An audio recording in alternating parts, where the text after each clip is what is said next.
Na szóval, United Nottingham Forest, Old Trafford. Harmadik forduló még csak, de már is vannak a játékosok, mint a legyek. Højlund még mindig nem bevethető, Mount kidőlt legalább egy hónapra, szóval az eddig összes vásárlásból, amiket idén vettünk, egyedül Onana bevethető, ami szánalmas.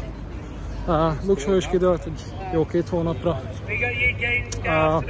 Malacia eddig sem volt bevethető, azt tudja mikor jön vissza. Minorról azt mondani, hogy majd csak januárban jön vissza.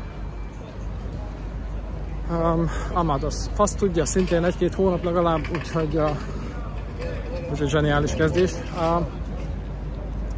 Úgyhogy meg kell oldani valahogy ezért a Nottingham ellen hazai pályán így is. Sajnézve az első 2 forduló játékát, egyébként is bele kell, hogy nyúljon Ten Hag ebbe, mert az így kalapszar, az nem működik. Mount helyett valószínűleg Casemiro fog kezdeni, szóval a tavaly elég hamar és jól összeszokott Casemiro, Eriksen és Bruno lesz a középpálya. A két szélen remélhetőleg Rashford fog kezdeni, mert csatárként nem menjünk vele semmire. Szóval Rashford balon, jobb oldalt szerintem Antony lesz, de szívem szerint én inkább Sanchót játszottam. Megérdemli Sancho, hogy kezdjen, illetve Antony is, hogy ne. Rashford is megérdemelne egy kis padozást, mert nem is megy neki jól, lusta is, nem jó hozzáállása, de ő úgyis játszani fog. Marcialt mindenképp beraknám a kezdőbe, mert különben mi a fasznak tartjuk itt, hogyha bevethető, de akkor se játszik.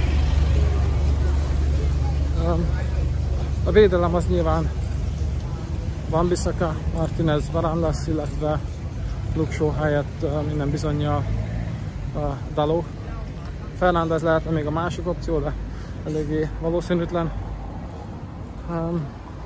Nem számítok egy olyan kurva jó meccsre, de mindenképpen győzelemre számítok. Szerintem 2-1-re nyerni fogunk. Nem valami szép játékkal, nem valami élvezhető meccsen.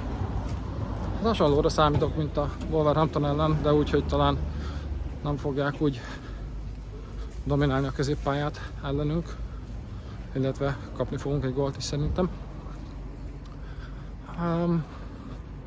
Ez a szezon egy kalapszar lesz, ezt már előre látni, és erre majd ki is fog térni egy külön videóban, hogy miért nem lesz meg szerintem a top 5 sem, és ezzel ugye a BL indulás sem.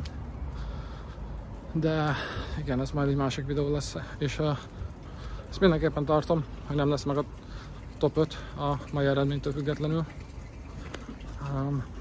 Egyszerűen túl sok a rossz elője, de erre meg kitérek később, most irány a pub. Ja, még annyi, hogy meccs után, lefújás után lesz egy órás tüntetés a stadionon belül, szóval az a terv, hogy nem hagyjuk el a stadiont. A lefújás után 1 óráig.